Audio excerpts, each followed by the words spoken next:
जय हिंद मेरे प्यारे दोस्तों, आप सभी का आपके YouTube channel math class 4 exam में स्वागत करता हूं। दोस्तों बहुत ही शानदार लाजवाब विद सरल क्वेश्चन लेके आए हैं दोस्तों। उम्मीद है आप लोगों को पसंद आएगा। तो क्वेश्चन नंबर 1, किसी समकोण त्रिभुज की दो संलग्न भुजाएं 1.5 सेंटीमीटर और 2 सेंटीमीटर लंबी है, इसके परिवृत्त का क्षेत्रफल ज्ञात कीजिए। यानी परिवृत्त का क्षेत्रफल क्या होगा निकालना है दोस्तों। ठीक है, तो सरल क्वेश्चन है, तो ध्यान दीजिएगा। सबसे पहले एक समकोण त्रिभुज बनाना है। ठीक है, एक त्रिभुज बनाना है। ठीक है, परिवृत्त बनाना है। इसी में परिवृत्त मतलब क्या होता है ना, बाहर के वृत्त को कहते हैं परिवृत्त। ठीक है, तो क्या करना है, एक त्रिभुज है, इसमें परिवृत्त बना लेना है। ठीक है, अब क्या है, जिसकी दो भुजा दिया हुआ है, एक भुजा दिया हुआ है ना 1.5 सेंटीमीटर और ये दिया हुआ है 2 सेंटीमीटर। अब मान लेते हैं इसको A, B और C। ठीक है, तो क्या करना है ना, सबसे पहले इस भुजा का मान ज्ञात करना होगा। और पाइथागोरस, जब ये समकोण त्रिभुज है 90 डिग्री है, तो यानी ये क्या हो जाएगा ना, ये इसका कर्ण हो जाएगा। और जब ये इसका कर्ण हो जाएगा तो ये आराम से निकाल सकते हैं। किस विधि से ना, पाइथागोरस प्रमेय से। ठीक है ना, AC का स्क्वायर इक्वल टू होता है AB का स्क्वायर प्लस BC का स्क्वायर। ठीक है, तो AC का निकालना है, जिसमें से AB का मान दिया हुआ 1.5 सेंटीमीटर का स्क्वायर और BC का मान दिया हुआ है 2 सेंटीमीटर का स्क्वायर। और 1.5 का कितना दिया हुआ ना, 2.25 और इसका दिया हुआ है 4। 2 का स्क्वायर कितना होगा ना 4 और जोड़ने पर कितना आएगा ना 6.25 सेंटीमीटर आएगा। ठीक है, ये दिया हुआ है। अब क्या है ना, ये AC स्क्वायर का मान है, हमको चाहिए AC स्क्वायर दिया हुआ है, AC स्क्वायर। अब हमको AC चाहिए, तो क्या करना पड़ेगा ना, ये स्क्वायर उधर जाके रूट हो जाएगा, रूट। और ना 6.25 का वर्गमूल होता है, क्या होगा ना AC, तो लिखेंगे AC का कितना होगा ना 2.5 सेंटीमीटर होगा। ये हो गया AC। ठीक है, अब क्या है ना, वृत्त की परिवृत्त की क्षेत्रफल निकालना है। तो क्षेत्रफल जब निकालना है, तो जब तक इसका त्रिज्या नहीं निकलेगा तो क्षेत्रफल कैसे निकलेगा। तो त्रिज्या मान लीजिए, अगर यहाँ केंद्र मानते हैं, तो केंद्र से अगर यहाँ रहता है तो इधर से क्या होता है, ये इसका त्रिज्या होता है, इधर से ये क्या होता है, त्रिज्या होता है। यानी इससे क्या पता चल रहा है कि ये जो लाइन है इसका ये आधा होगा, यहां से यहां तक त्रिज्या होगा, आधा होगा। तो हम लोग लिख सकते हैं ना, त्रिज्या equal to R equal to क्या होगा ना, AC का आधा होगा, AC का आधा। तो AC का कितना है ना 2.5 है बाय 2 होगा। ठीक है, इतना ये त्रिज्या निकल गया। अब क्या है ना, परिवृत्त की त्रिज्या, परिवृत्त का क्षेत्रफल, तो लिखेंगे ना परिवृत्त का क्षेत्रफल क्या होता है ना, पाई R स्क्वायर। और R का स्क्वायर, R में कितना दिया है ना 2.5 बाय 2, ये 0.5 कितना हो जाएगा ना, 0 हो जाएगा। ये आप 5 से काट सकते हैं, इतना का स्क्वायर हो जाएगा।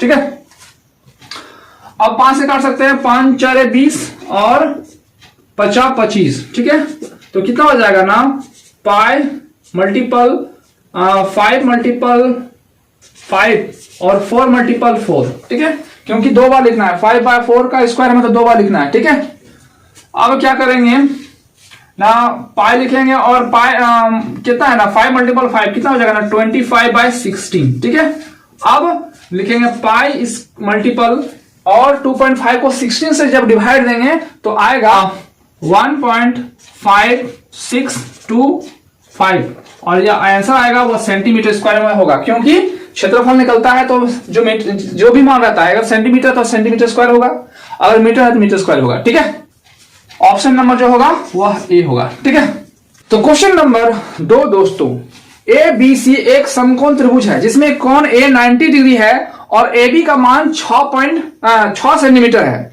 और AC का मान 8 सेंटीमीटर है।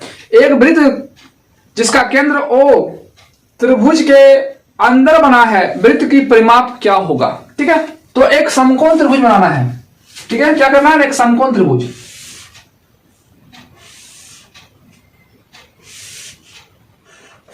देखिए क्वेश्चन नंबर जो 1 उससे क्वेश्चन आएगा और क्वेश्चन नंबर 2, ये 2 प्रकार का क्वेश्चन होता है। पहला क्या होता है ना, परिवृत्त कभी निकालने के लिए बोला जाता है और कभी अंतर्वृत्त का क्षेत्रफल या तो परिमाप निकालने के लिए बोला जाता है। इसलिए दोनों क्वेश्चन एग्जाम की दृष्टि से बहुत ही इंपॉर्टेंट है दोस्तों, और एग्जाम में आता ही है इस लेवल का क्वेश्चन। और सिर्फ एग्जाम की दृष्टि से क्वेश्चन, सिलेक्टेड क्वेश्चन आप लोग सामने हम लेके आते हैं।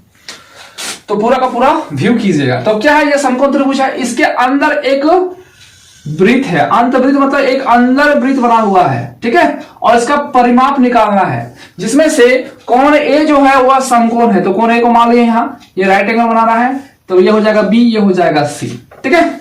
और ए बी का मान जो दिया हुआ है वह 6 सेंटीमीटर दिया हुआ है, ठीक है, और ए सी का मान जो दिया हुआ है वह 8 सेंटीमीटर दिया हुआ है, ठीक है।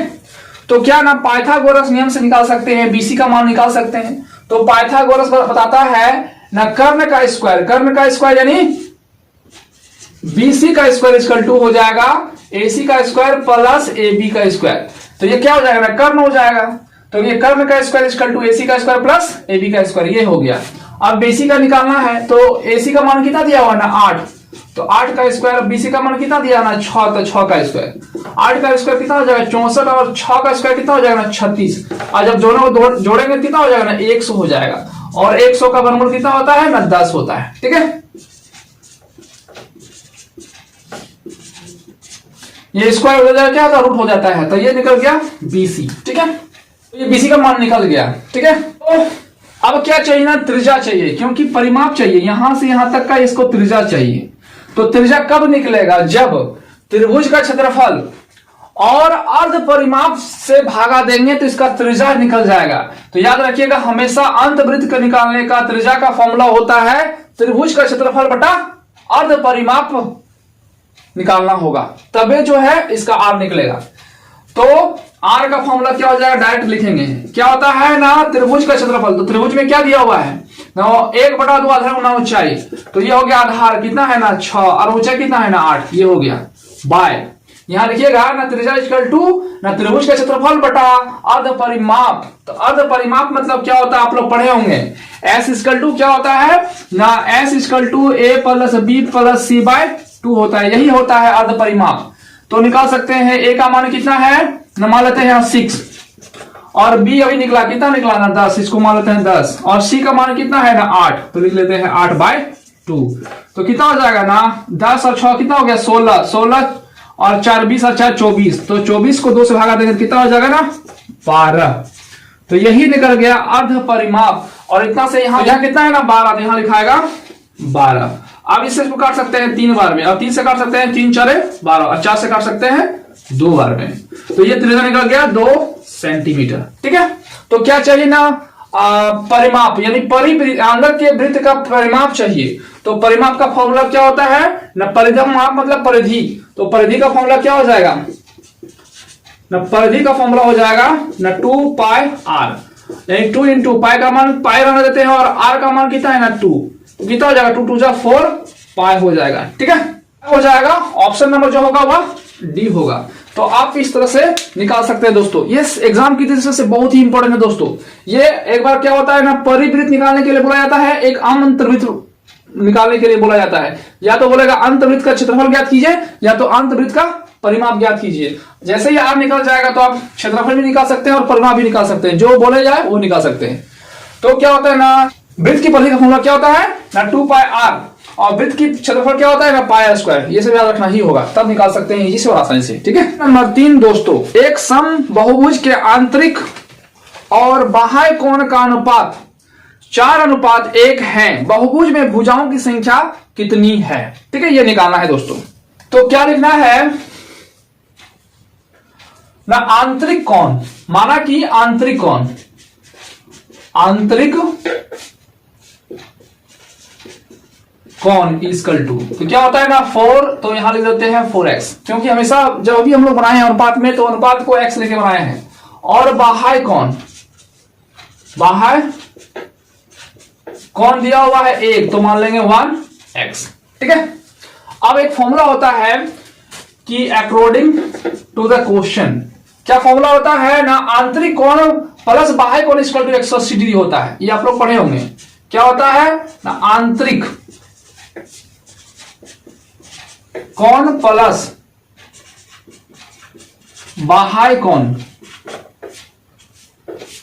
या तो बाहिर कोण ही बोला जाता है, इक्वल टू 180 डिग्री होता है, ठीक है। इसमें से आंतरिक कोण का मान दिया हुआ है 4x, तो लिखेंगे 4x, और बाह्य कोण का मान दिया हुआ 1x, तो लिखेंगे 1x, इक्वल टू 180 डिग्री होता है। तो 4+1 कितना हो जाएगा ना 5x इक्वल टू 180।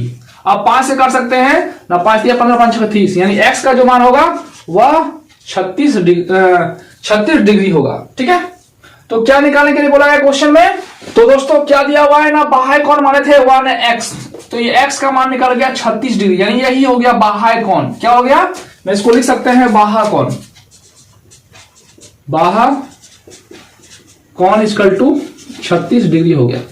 तो क्या निकालने के लिए बोला गया ना, भुजाओं की संख्या। तो ये फॉर्मूला याद रखिएगा ना, भुजाओं की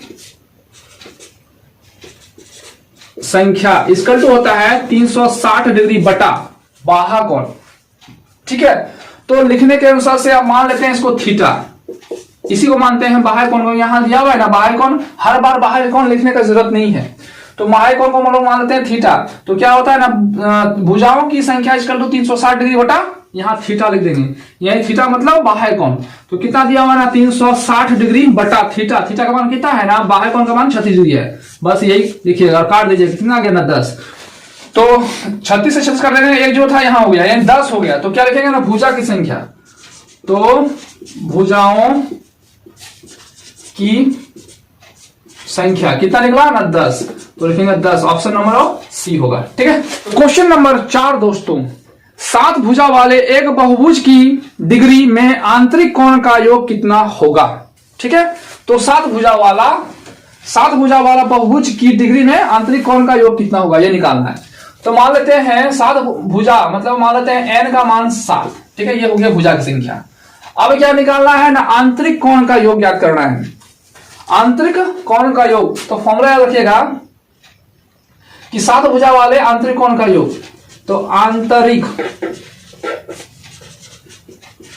कोण का योग, तो फॉर्मूला क्या होता है याद रखिएगा ना, 2n-4 इंटू 90 डिग्री। ठीक है, और इसको चाहेंगे तो याद करके और भी लिख सकते हैं, क्या होता है फॉर्मूला, ये भी याद रखिएगा कि n-2 इंटू 180 डिग्री, दोनों में से जो लिखिएगा एक ही आंसर आएगा, क्योंकि दो इसमें कॉमन लेंगे तो 180 डिग्री 90 में गुना हो जाएगा, 180 डिग्री हो जाएगा। तो चाहे तो इससे भी निकाल सकते हैं, इससे भी निकाल सकते हैं, दोनों में से कोई फॉर्मूला पुट करके निकाल सकते हैं। अब यहाँ n का मान कितना लिखे ना 7, तो लिखेंगे 2 × 7 - 4 इंटू 90 डिग्री। ठीक है, तो 7 में कितना होगा ना 14 - 4 इक्वल टू 90 डिग्री।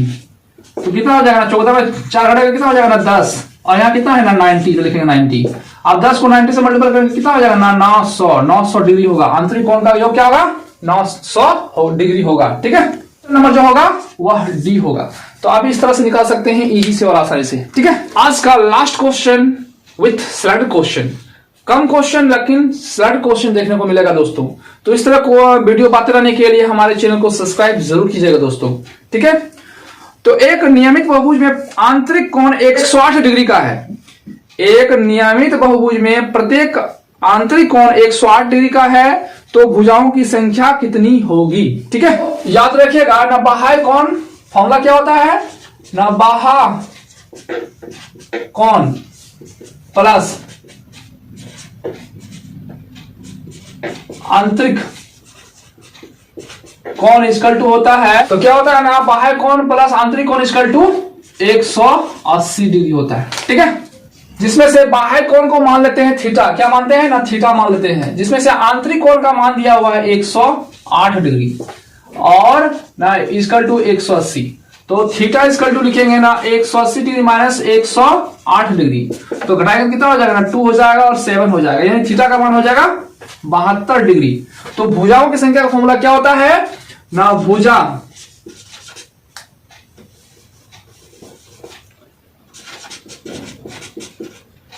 भुजाओं की